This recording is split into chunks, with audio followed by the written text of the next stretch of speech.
el príncipe de los predicadores, Charles Spurgeon.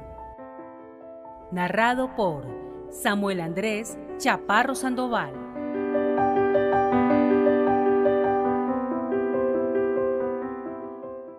El púlpito del Tabernáculo Metropolitano, el Evangelio para los inconversos. Sermón predicado en la noche del domingo 19 de agosto de 1877 por Charles Haddon Spurgeon, predicado una noche libre para visitantes. La congregación regular ya había dejado sus lugares.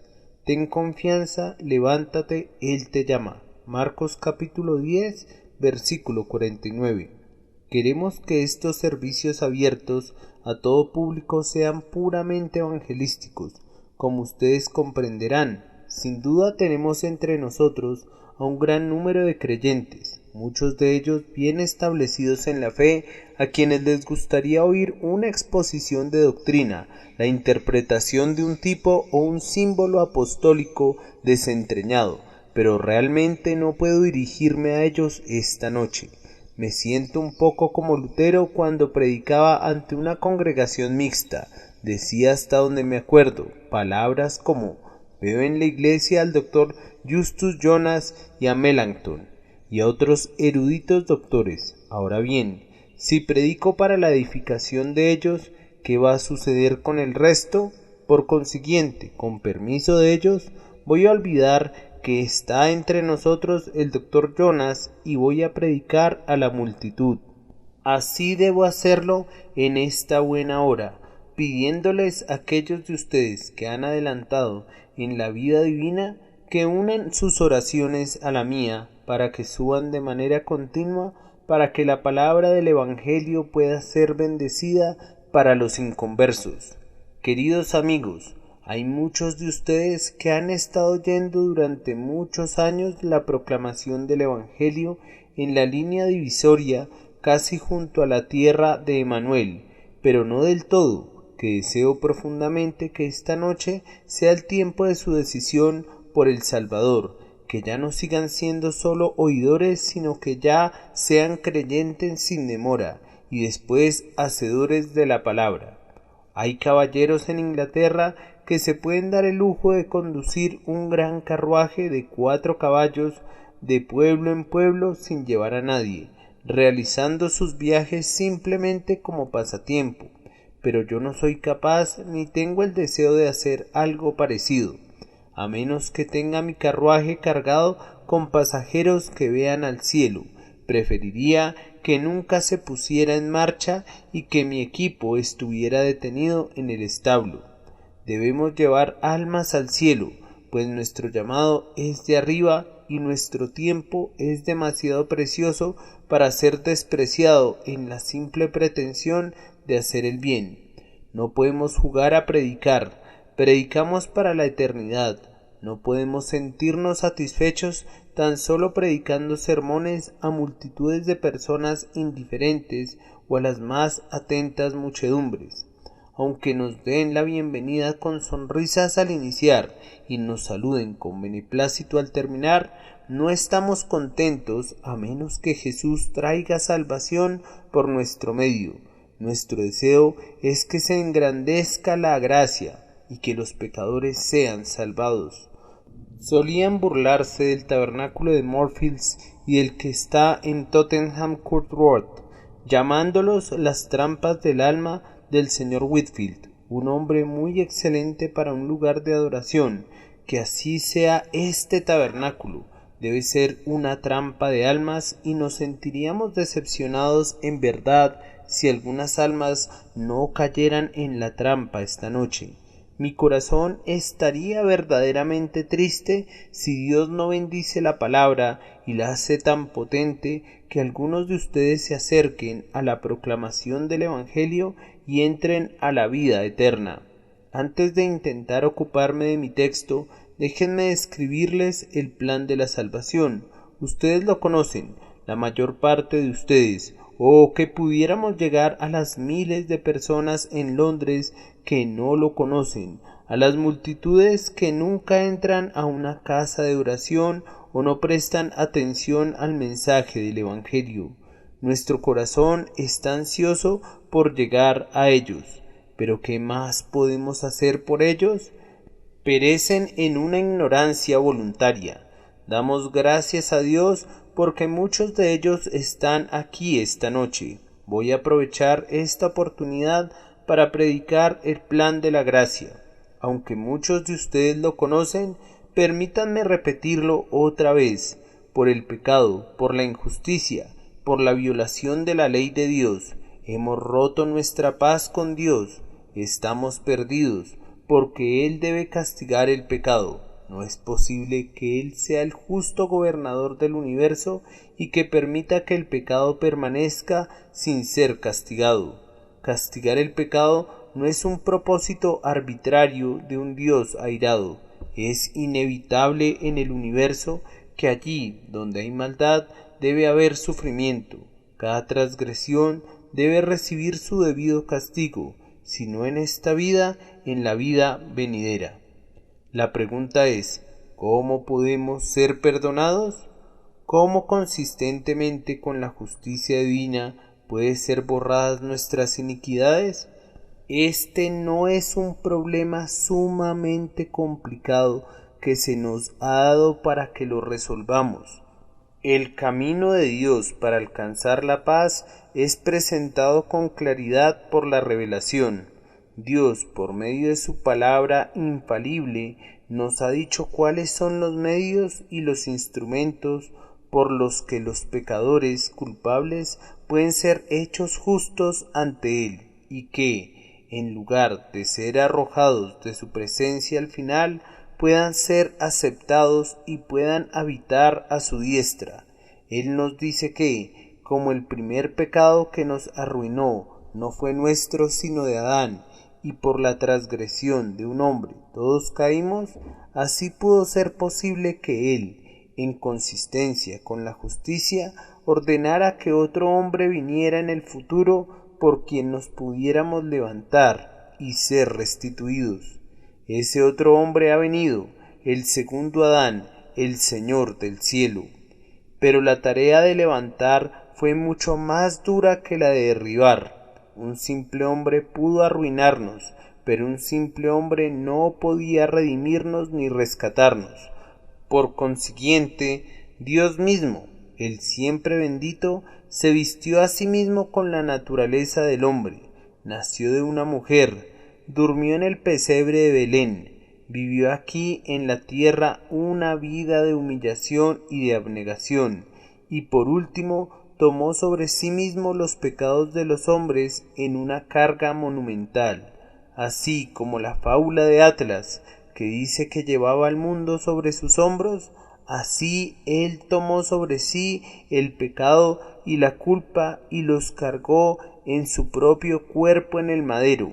En la cruz Jesús colgó como el sustituto por toda nuestra raza que creerá en Él alguna vez, y en ese lugar y en ese momento, por su sufrimiento, quitó toda la transgresión e iniquidad de los creyentes, de manera que ahora podemos predicar a toda la humanidad diciendo: todo aquel que en Él cree no se pierde, el que cree en el Hijo de Dios tiene vida eterna.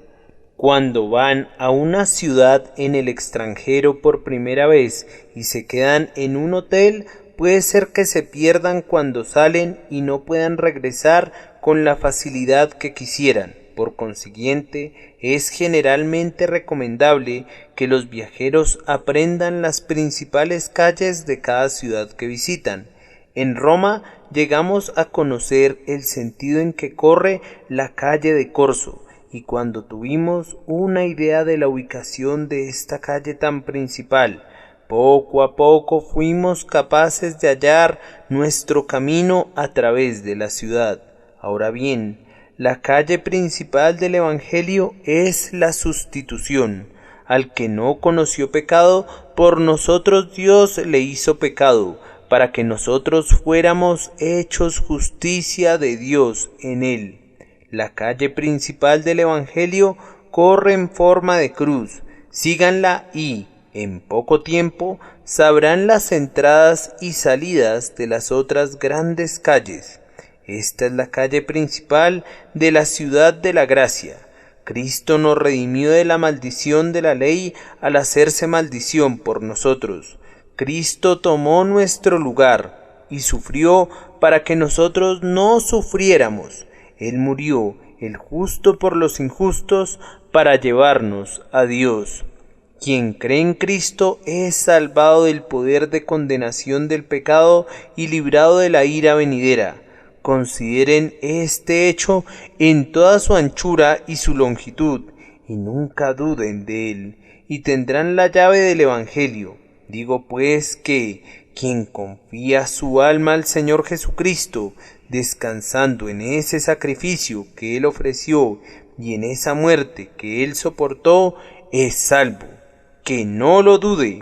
Está la palabra de Dios como base. Que lo crea y que se goce en ello. El que cree en Él no es condenado, porque, como Moisés levantó la serpiente en el desierto, así es necesario que el Hijo del Hombre sea levantado, para que todo aquel que en Él cree no se pierda, mas tenga vida eterna.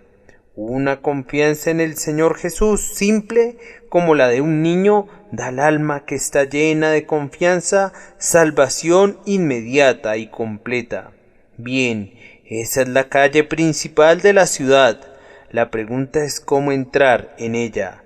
Yo deseo de todo corazón y espero devotamente ser el medio de conducir a algunos hombres allí, con la ayuda de Dios, que el Espíritu Santo dé testimonio de la verdad y la convierta en poder de Dios para salvación.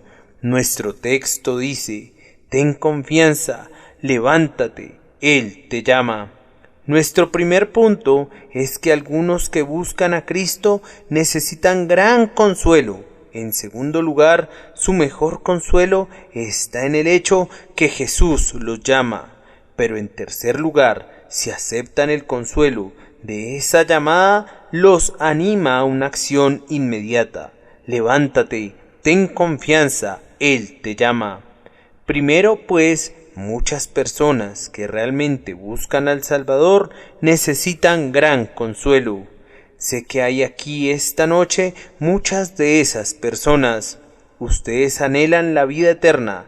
Dios ha implantado en ustedes un deseo de ser reconciliados con Él, pero necesitan ser animados porque ustedes se afanan bajo una especie de temor indefinido que estas cosas buenas no son para ustedes. En parte su conciencia de ustedes, en parte su falta de fe y en parte Satanás. Estos tres se han juntado para arrojar una niebla sobre ustedes y ustedes realmente piensan que no pueden ser perdonados. Ustedes no lo pondrían exactamente en esos términos, pero así es el rumbo de sus pensamientos. Tienen ustedes una vaga idea de que hay muchas buenas personas santas que serán salvas y, ciertamente, que hay algunos grandes transgresores que serán salvos, pero no piensan que ustedes puedan serlo o que yo pudiera destruir ese incrédulo pensamiento. Hay salvación, hay misericordia, hay perdón, y es gratuito para cada alma que quiera venir y tomarlos. Es sin ningún costo, como el aire que respiran o como el agua saltarina de esa fuente. El que quiera, tome del agua de vida gratuitamente. Ustedes están equivocados en todas esas reflexiones sombrías. Ustedes escriben cosas amargas contra ustedes mismos, pero Dios no las ha escrito. ¿Qué pasaría si cobraran ánimo y tuvieran una esperanza? Tal vez pueda yo encontrar vida eterna esta noche. Tal vez pueda salir esta noche de esta casa liberado de la carga de mi pecado.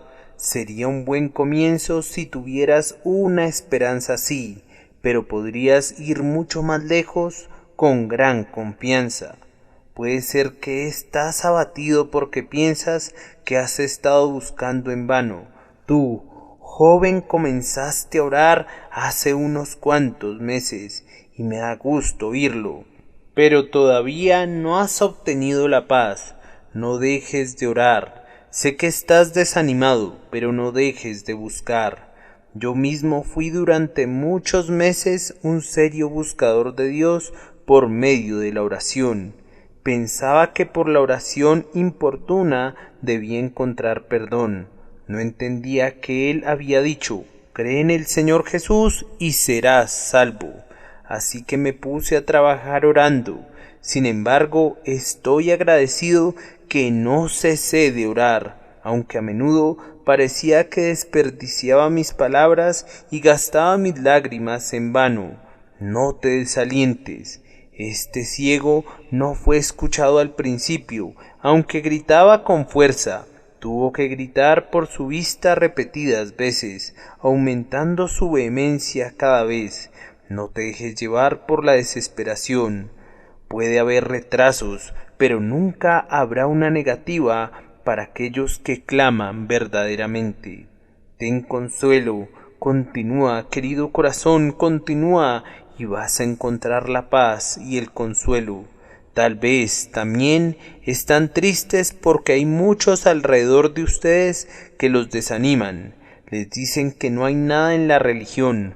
¿Cómo podrían saberlo? El suyo es un extraño apasionamiento. Hay muchos individuos en el mundo que son considerados honestos en los negocios. Ustedes les aceptarían sus firmas, confiarían en su palabra en relación a las cosas que venden, y sin embargo, cuando esas personas comienzan a decir que están conscientes de una vida nueva dentro de ellos, que han descubierto que Dios es real y espiritual, y que han recibido un espíritu que habita dentro de ellos o que tienen comunión con Dios, al instante mucha gente dice que eso no es verdad, de hecho llamándolos mentirosos. ¿Y por qué no es cierto? ¿En qué se basan para desacreditarlos?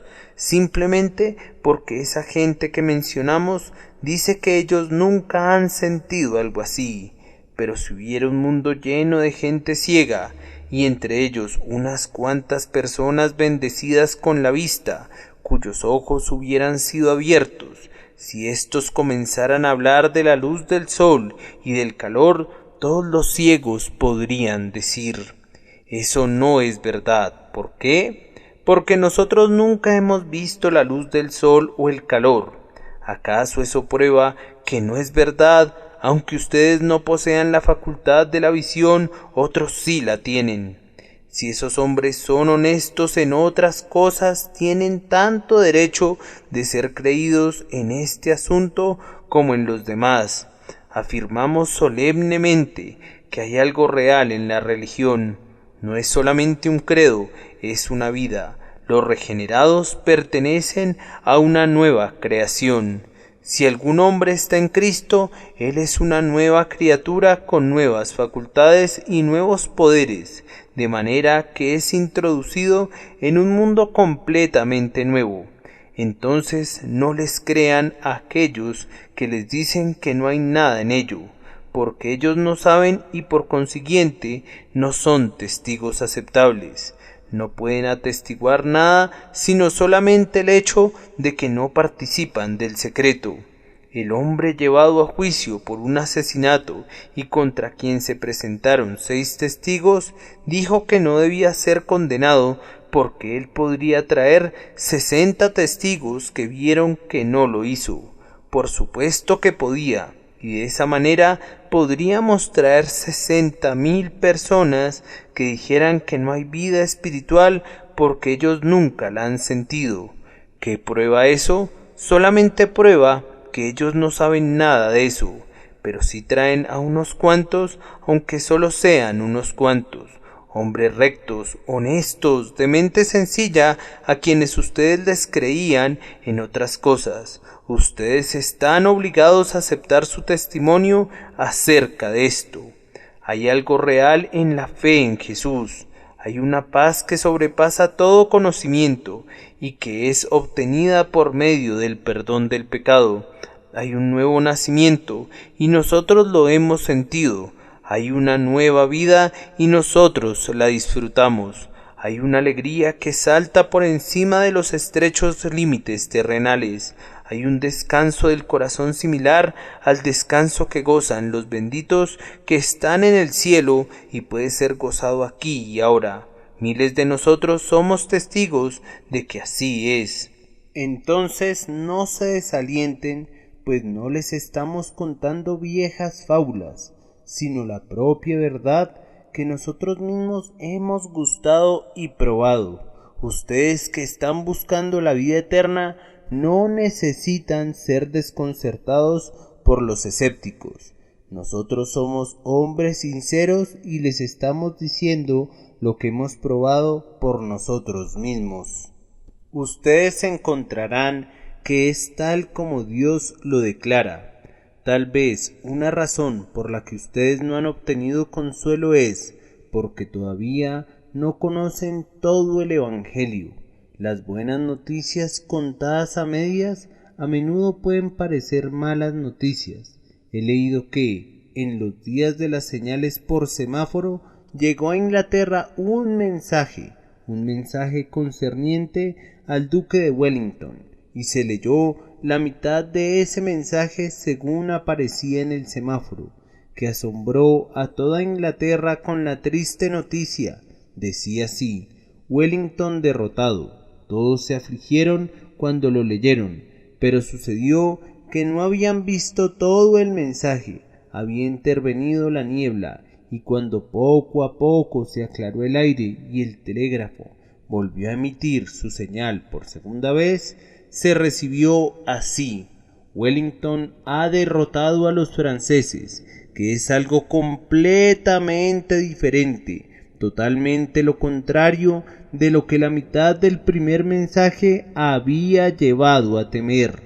Así, cuando ustedes oyen la mitad del Evangelio, puede parecer que los condena, pero solamente tienen que oír la otra mitad para descubrir sus alentadoras nuevas. Yo diría, sean diligentes oyendo el Evangelio, sean diligentes escudriñando en el libro sagrado que Dios nos ha dado, y cuando conozcan la verdad más plenamente, encontrarán que la fe viene a ustedes por oír y entender la palabra de Dios. Dejen a estos ministros que predican solo una porción del Evangelio y traten de conocer todo el mensaje de amor, y por la enseñanza del Espíritu Santo pronto perderán sus temores. ¿No piensan ustedes que algunas personas que buscan no encuentran el consuelo porque se olvidan que Jesucristo está vivo? El Cristo de la Iglesia de Roma siempre es visto en una de dos posiciones: o como un bebé en los brazos de su madre, o muerto. Ese es el Cristo de Roma. Pero nuestro Cristo está vivo. Jesús, una vez resucitado de entre los muertos, ya no muere. En Turín se me pidió que, junto con otros, solicitara ver el sudario con el que se sepultó al Salvador. Debo confesar que no tenía la suficiente fe para creer en el sudario, ni tenía la suficiente curiosidad para querer ver el lienzo ficticio. Para mí era un objeto sin valor, aun si supiera que era genuino. Nuestro Señor ha dejado su sudario y sepulcro, y vive en el cielo. Esta noche vive, de tal manera que en un suspiro de ustedes lo alcanzará, una lágrima lo encontrará, un deseo del corazón lo traerá hacia ustedes. Tan solo búsquenlo como un Salvador que vive y que los ama, y pongan su confianza en Él, que se levantó de entre los muertos para que ya nunca pueda morir, y el consuelo vendrá a su espíritu. Yo confío que así será. Tal vez también ustedes tienen la idea que la conversión es algo terrible. Una joven se me acercó el otro día, después del servicio, para preguntarme si realmente era cierto lo que había dicho cuando expuse que el que creía en Jesucristo era salvo en ese instante. Sí, le dije, y le di la cita de las Escrituras para eso. Oh, me dijo, mi abuelo me contó que cuando encontró la religión le tomó 6 meses y casi lo tuvieron que poner en un asilo de locos. Estaba en un estado de ánimo espantoso. Bien, bien, respondí. Eso sucede algunas veces, pero su angustia no lo salvó. Eso era simplemente su conciencia y Satanás que se unieron para mantenerlo lejos de Cristo. Cuando fue salvo no fue por sus profundos sentimientos, fue por creer en Jesucristo. Luego procedí a presentarle a Cristo como nuestra única base de esperanza en oposición a los sentimientos internos. Ya veo, dijo ella, y me gocé al observar la luz brillante que pasó sobre su rostro, un relámpago de luz celestial que con frecuencia he visto en el rostro de quienes han creído en Jesucristo, cuando la paz inunda su alma hasta el borde e ilumina el semblante con una transfiguración menor. Así es, tienes solamente que confiar en Cristo y está hecho, pero tienes miedo. ¿No han oído hablar alguna vez del hombre que perdió su camino una noche y llegó al borde de un precipicio? Así lo creyó él, y se cayó y se agarró de un viejo árbol, colgándose de él, aferrándose a su frágil apoyo con toda su fuerza, pues sentía que se haría pedazos si caía. Ahí estuvo colgando hasta que cayó en un estado de febril desesperación, y ya no pudieron sostenerlo sus manos. Por fin cayó unos cuantos centímetros nada más, en una suave cama de musgos, en la que descansó sin ninguna herida y completamente a salvo. Ahora bien, hay muchos que piensan que los espera una destrucción segura si confiesan su pecado y ponen todo en las manos de Dios. Es un temor vano. Renuncien a todo sostén que no sea Cristo y déjense caer. Será suave y musgoso el terreno que lo reciba. Jesucristo, por su amor y por la eficacia de su preciosa sangre, te dará de inmediato descanso y paz. Déjense caer ahora, suéltense de inmediato. Esta es la mayor parte de la fe, el renunciar a cualquier otro apoyo para caer únicamente en Cristo. Esa caída les traerá la salvación. Ahora, en segundo lugar, el más grande consuelo que puedo concebir es el que es transmitido en el texto. Es este: ten confianza, levántate, Él te llama. Una buena palabra para el ciego, porque él sabía que Jesús no lo estaba llamando para burlarse de él, y que él no dijo, ven aquí, para simplemente decirle, tus ojos no pueden ser abiertos. Jesús no lo llamó para jugar con él y luego despedirlo desilusionado. Los llamados de Cristo son llamados honestos y garantizan bendición para aquellos que los aceptan. Ahora, queridos amigos, hay dos llamados mencionados en la Escritura. El primero es el llamado general del Evangelio y el otro es el llamado eficaz, el llamado personal por el que los hombres son salvos. El llamado general universal debería traer un gran consuelo a cualquier alma que busque a Dios. En la palabra de Dios, tú, querido oyente, eres llamado para venir a Cristo. Sí, tú. ¿Por qué lo sé? Porque cuando Jesús dio la comisión a sus discípulos dijo, id por todo el mundo y predicad el Evangelio a toda criatura. Eres una criatura, ¿no es cierto? Bien, entonces debes ser incluido en ese grupo. Debemos predicarte el Evangelio a ti, y entonces otra vez, fiel es esta palabra y digna de toda aceptación, que Cristo Jesús vino al mundo para salvar a los pecadores. Tú eres pecador, ¿no es cierto? ¿No lo admites? Sí, muy bien. Entonces, de acuerdo al texto, esa frase fiel debe dirigirse a ti. Y tú, querido amigo que buscas, sientes una carga sobre tu alma, ¿no es cierto? Estás trabajando duro para obtener la salvación. Por consiguiente, la llamada del Evangelio debe dirigirse a ti. Venid a mí, todos los que estáis fatigados y cargados, y yo os haré descansar. Ciertamente hay otros muchos llamados así, pero hay otro que debe incluirte. El que quiera, tome del agua de vida gratuitamente. ¿Quieres venir? Entonces sin duda eres llamado para venir a Cristo. ¿No debería consolarte ese hecho? Porque, como ya te he dicho, no te llama para burlarse de ti, ni te está invitando a venir sin tener la intención de bendecirte. Oh, escucha su llamado sincero y llénate de valor y ven a él. Nadie tiene problemas de ir allí donde hay una invitación general. Si alguien cruzó alguna vez el monte San Bernardo, sabrá que no se necesita que lo presionen mucho para entrar al albergue y pasar allí la noche. Cuando salen y te dicen que todo mundo es bienvenido, rico, pobre, y que casi todos los viajeros pasan allí la noche, te decides a entrar. El otro día fui al hospital de la Santa Cruz, cerca de Winchester, que algunos de ustedes conocen. Allí le regalan un pedazo de pan a todo el que toca a la puerta. Toqué sin ninguna pena, porque no habría de hacerlo.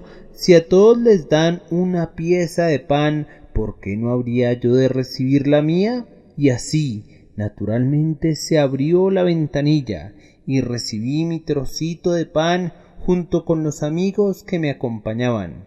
Es un regalo que se les da a cualquiera que los visita. No me tuve que humillar ni hacer nada especial. Era para todos y yo llegué y lo recibí como cualquier persona dispuesta a tocar. Ahora pues, si se debe predicar el Evangelio a toda criatura, ¿por qué andas dando vueltas cuando quieres el pan de la vida? ¿Por qué pierdes tu tiempo haciendo pregunta tras pregunta cuando todo lo que tienes que hacer es tomar lo que Cristo te da gratuitamente?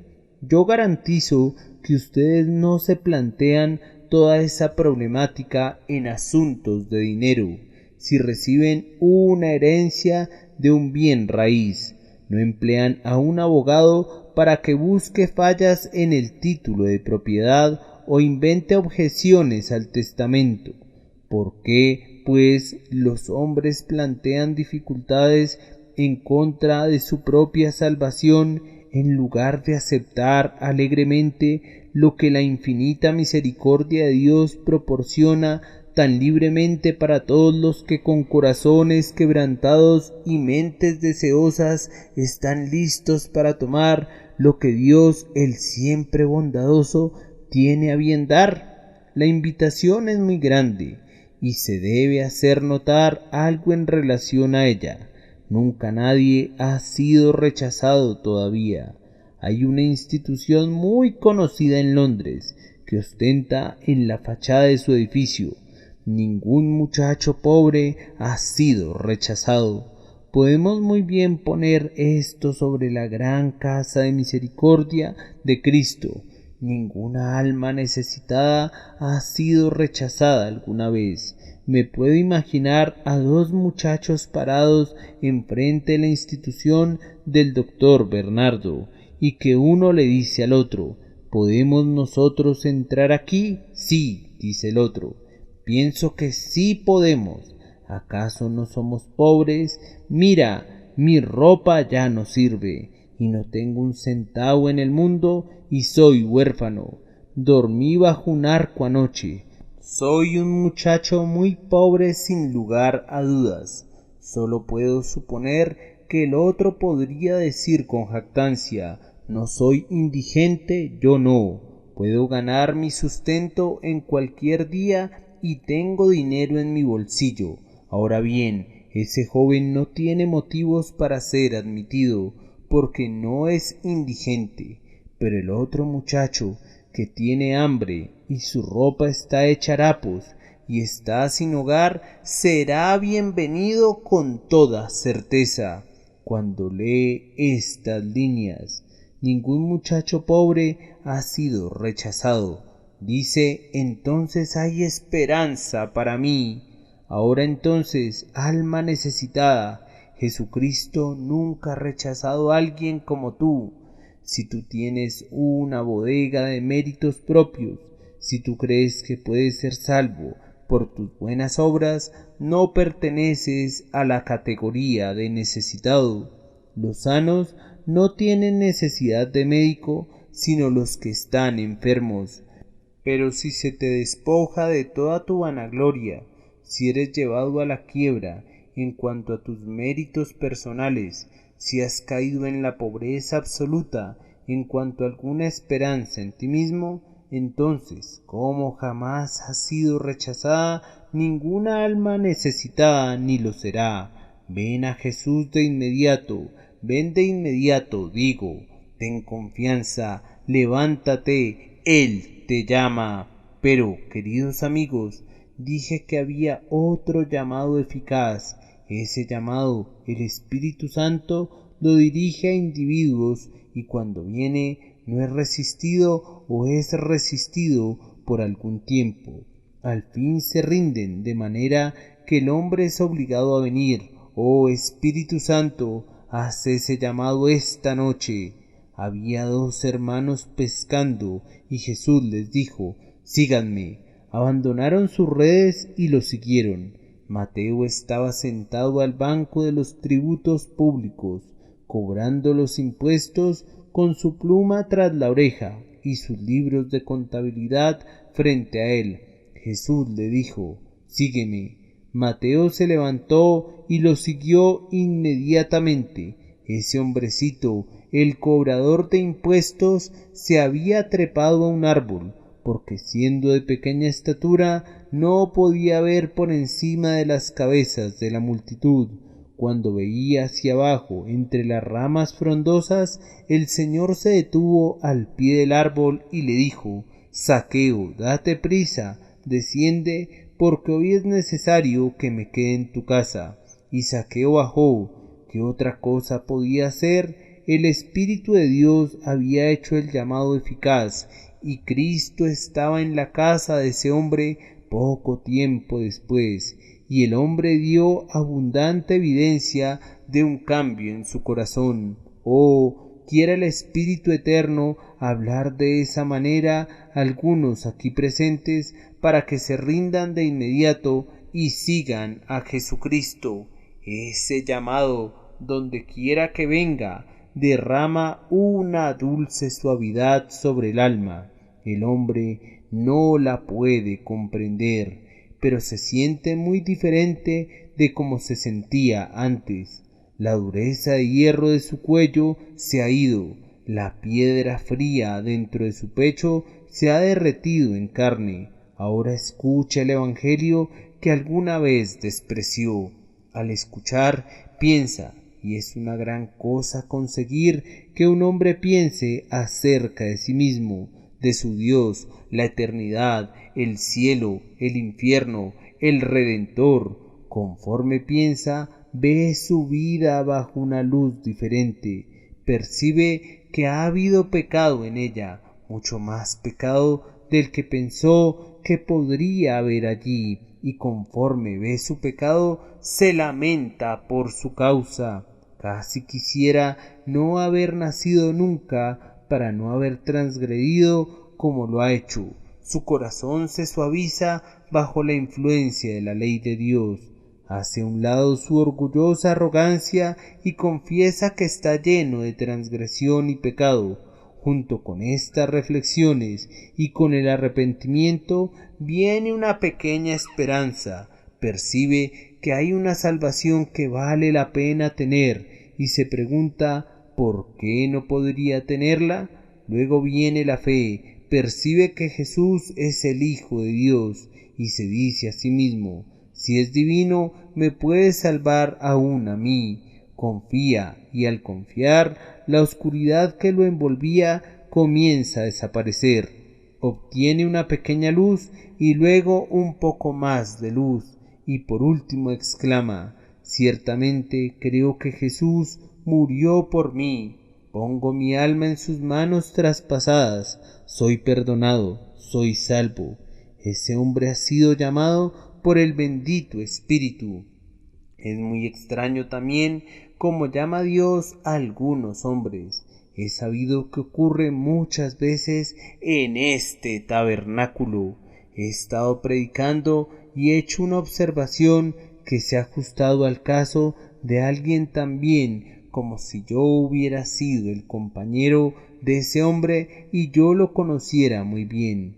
¿Cómo ha sido eso? Les diré. Dios había estado trabajando en ese hombre y llevó a su servicio para trabajar hacia el mismo punto. El Señor había estado trabajando por su providencia, haciendo un túnel a un lado de la montaña de la indiferencia de ese hombre, y luego me puso a trabajar al otro lado, guiándome en sus pensamientos, de manera que pude predicar el Evangelio de una manera adecuada. De la misma manera como cuando hicieron el túnel del monte Cenis, un grupo de ingenieros perforaban de un lado y otro grupo del otro lado, y luego se encontraron en el corazón del gran monte.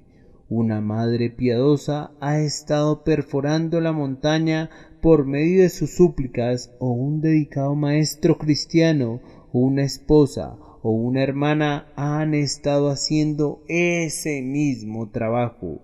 O tal vez la enfermedad, como la barra de diamante que perfora, ha estado atravesando a ese hombre, y por último en ese lugar la palabra del Señor ha dado los golpes acertados, de manera que el túnel a través del alma ha sido terminado y el resultado ha sido la salvación eterna.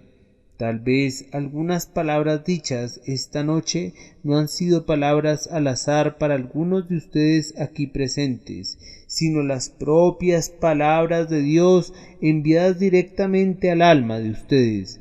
Que Dios nos conceda que así sea, y Él tendrá la alabanza. Oh Eterno Espíritu, que así sea.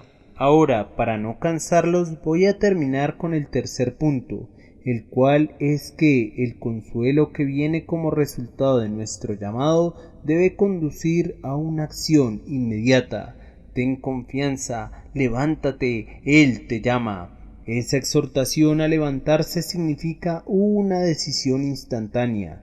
Han estado dudando y colgando como los platillos de una balanza, temblando entre el cielo y el infierno. ¿Cuál de los dos será? Que el Espíritu Santo los llame, de modo que sea Cristo la salvación, la vida eterna. No lamento cuando alguien se enfurece al escuchar un sermón. Lo peor que puede pasarme esta noche es que todos ustedes estén satisfechos, pero cuando algunas personas se enojan mucho, entonces se ponen a pensar, y al pensar sienten, y al sentir pueden volverse hacia Dios. A pesar de su enojo, volverán otra vez. El anzuelo está en las mandíbulas de ese hombre. Tendremos ese pez. Dejemos que jale el cordel más y más. De todos modos lo sujetará. Dejémoslo que juegue. Lo tendremos muy pronto de regreso otra vez. Tengamos lista la red para traerlo a tierra. No hay nada mejor para algunos hombres que excitar su antagonismo contra el Evangelio por un tiempo. La verdad les ha llegado al corazón, está trabajando en ellos y confiamos que muy pronto el bendito trabajo será completado y el alma será salva. Este es nuestro objetivo. Levántate, dice el texto, es decir, no permitas que permanezca como una pregunta, ¿será o no será? Sino decídete esta noche, sí será.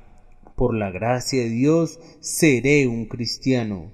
Por la gracia de Dios sí puedo tener salvación, la tendré. No les pido que lleguen a esa decisión por el simple hecho de tomar una decisión que adopten cordialmente y luego olviden a la ligera, sino que pido la gracia de Dios para que los lleve a decir con todo su corazón, Sí, será. Ay, muchos de ustedes vienen y van, oyen y oyen sin provecho, porque todo termina en oír y nunca se convierte en una decisión.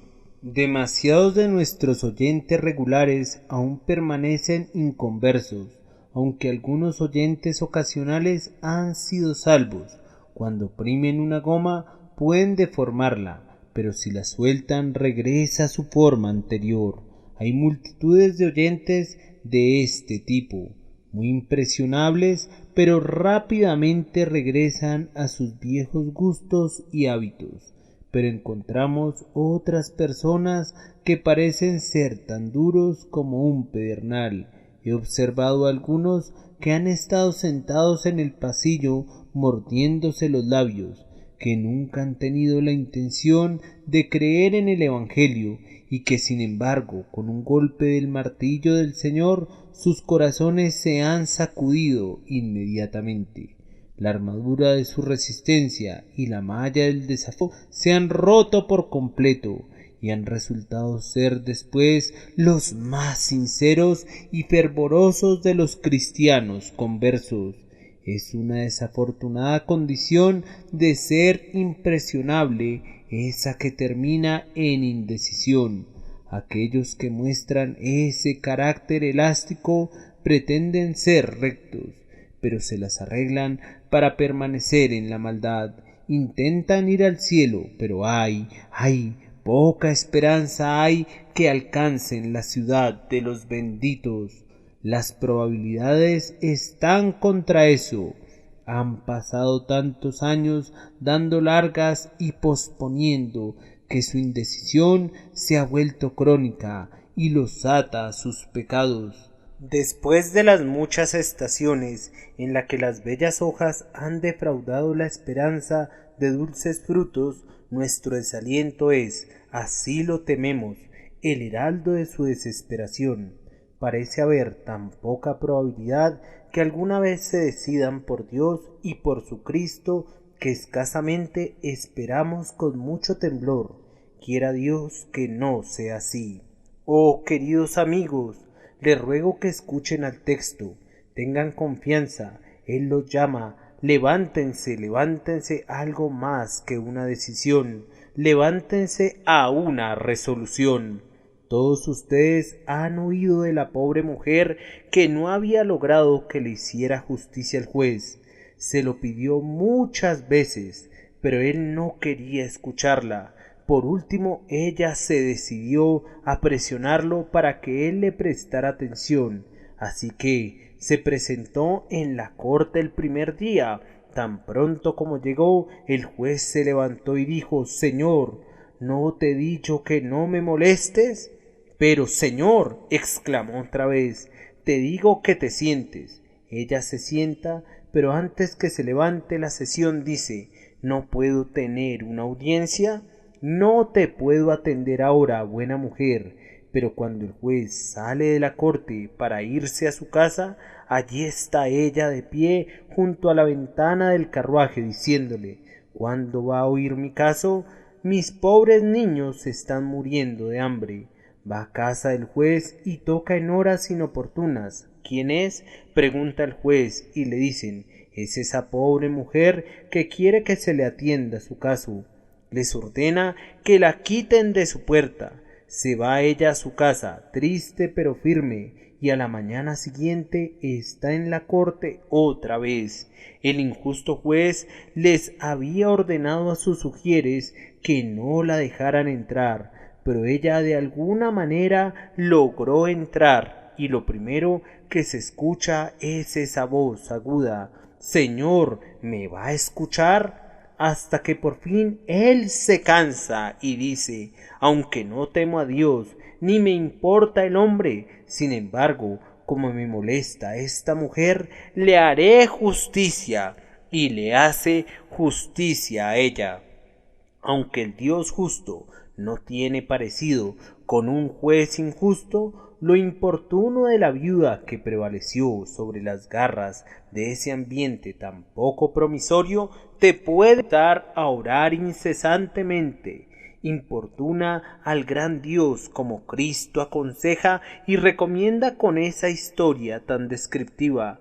Reflexiona así: no puedo perecer, debo perecer si no tengo la salvación, y por consiguiente la tendré. Moriré al pie de la cruz, si así tiene que ser, pero la tendré. Hace algunos años tuve que dar una conferencia en el ayuntamiento de Glasgow.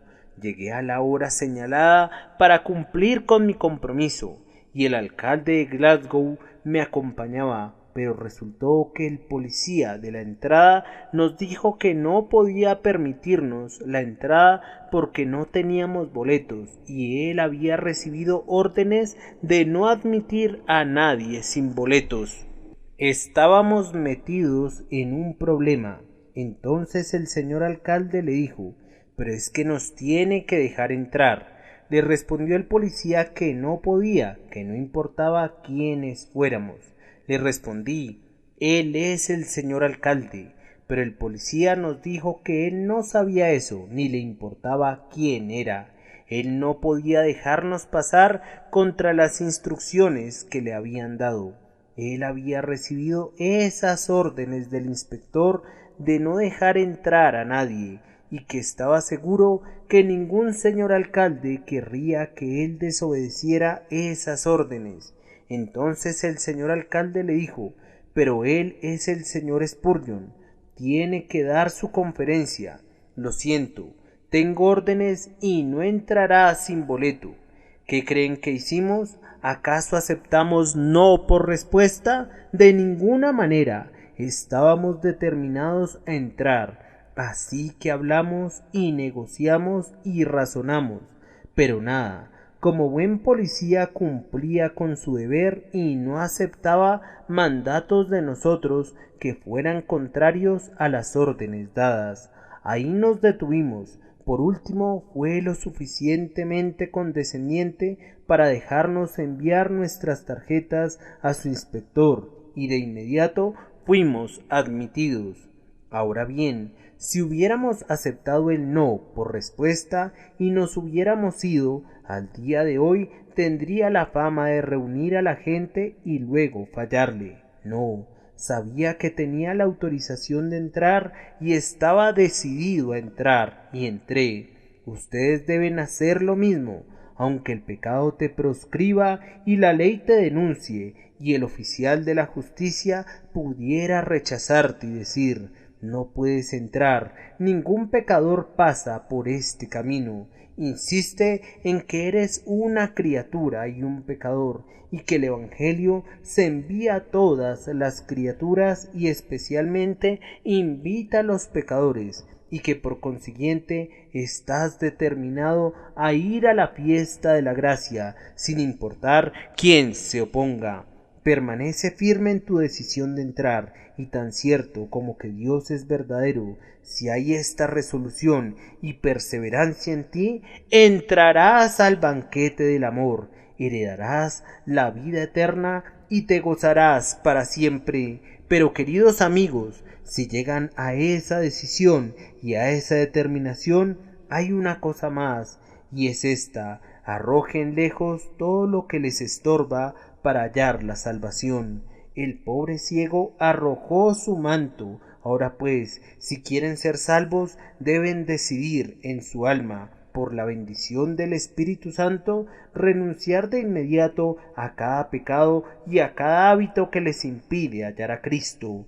No hay placer que valga la pena conservar si es al precio de sus almas. No hay pecado que valga la pena conservar por ningún motivo. Dejen ir todos sus viejos placeres y hábitos.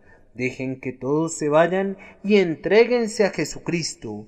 Como quisiera que muchos esta noche pudieran decidirse a decir: hay salvación en mí por creer. Creo que la palabra de Dios es verdadera y tomo a Cristo por mío. Entréguense completamente a Cristo, no a medias, sin titubeos ni detenerse ahora. Ustedes saben lo que Cortés hizo cuando llegó a México y se disponía a conquistarlo. Los soldados que estaban con él eran pocos y estaban desmoralizados. Eran muchos los mexicanos y la empresa peligrosa. Los soldados hubieran querido regresar a España, pero Cortés llamó a 2 o 3 héroes escogidos y con ellos se fue a la orilla del mar y destruyó todos sus barcos. Y ahora dijo: debemos conquistar o morir, no podemos regresar. Quemen sus naves, desháganse de sus pensamientos de regresar, abandonen el pecado y aborrézcanlo. Dios les ayuda a hacerlo, porque este es su evangelio. Por tanto, arrepentíos y convertíos, denle la espalda al pecado y crean en Jesucristo y quemen las naves, y que esta sea su resolución. Ya no habrá más regreso al pecado. Así les he dicho lo que debe hacerse, pero solo Dios puede hacer que ustedes lo hagan. Podemos conducir un caballo a la fuente, pero no podemos hacer que beba. Podemos colocar el plan de la salvación ante los hombres, pero no podemos inducirlos a aceptarlo, excepto solamente que, en respuesta a la oración, el Espíritu Eterno mueva las almas de los hombres. Se mueve sobre ustedes ahora. Estamos conscientes que se está incubando en ustedes en esta hora. No lo resistan. Entréguense completamente a sus advertencias, así como los justos en el arroyo inclinan sus cabezas a la brisa que pasa. Así inclínense ante los movimientos del Espíritu eternamente bendito. Que Él los ayude a hacerlo en Cristo. Amén.